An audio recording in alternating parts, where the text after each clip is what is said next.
তো কর্মদক্ষতা বিষয়টা আমরা একটি উদাহরণের মাধ্যমে সুস্পষ্ট ধারণা নিতে পারি।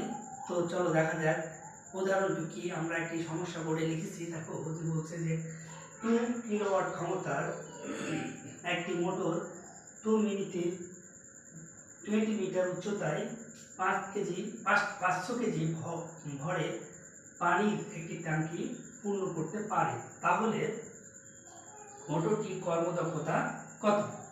তাহলে আমরা এই সমাধানটি করার জন্য আমাদেরকে আগে কর্মদক্ষতা সূত্রটি জানতে হবে। আমরা কিছুক্ষণ আগে এই সূত্রটি জানলাম, সেই অনুযায়ী এখন আমরা সমাধান করব। তাহলে আমরা জানি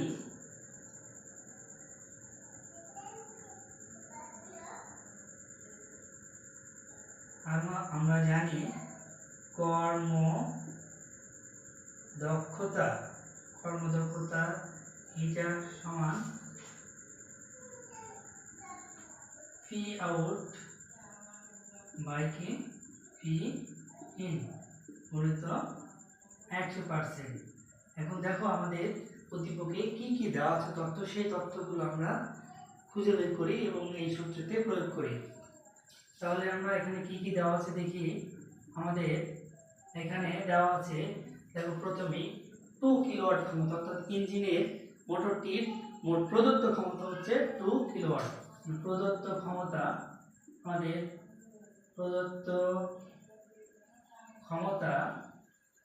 পি ইন সমান কত? 2 কিলোওয়াট।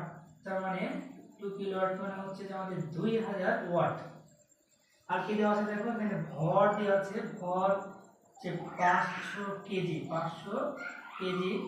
সময় দেওয়া আছে আমাদের একটি 2 মিনিট। সময় দিয়েছে কত দেখো, এই যে 2 মিনিট।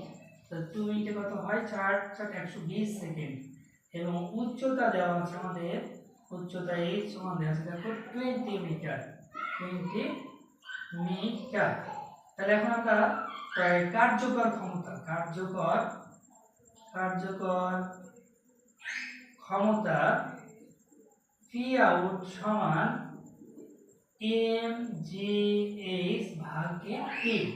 তাহলে m এর মান আমরা দেখছি 500 কেজি, g এর মান হচ্ছে 9.8 এবং h এর মান কত আমাদের 20 মিটার। তা t হচ্ছে যে 120 সেকেন্ড। তাহলে এটা যদি আমরা হিসাব করি তাহলে হয় 816.67 ওয়াট। তাহলে এখন এই যে মানটি পেলাম আমরা, এই মানটা এখন বসাবো আমাদের এই সূত্রতে। দেখো পি আউট পেয়েছি আমরা 816.67 ওয়াট এবং প্রদত্ত আমাদের যে ক্ষমতা সেটি হচ্ছে 2000 ওয়াট। তাহলে এটিকে আমরা শতকরা যদি প্রকাশ করি তাহলে হবে আমাদের 83%। এটি হলো আমাদের এই প্রদত্ত যে মোটরটি আছে সেটির কর্মদক্ষতা। তাহলে আমরা দেখো আজকে আমরা কর্মদক্ষতা সম্পর্কে ডিটেইলস জানলাম এবং একটি সূত্রের মাধ্যমে সেটি প্রয়োগ দেখলাম। নিশ্চয়ই তোমরা বুঝেছো।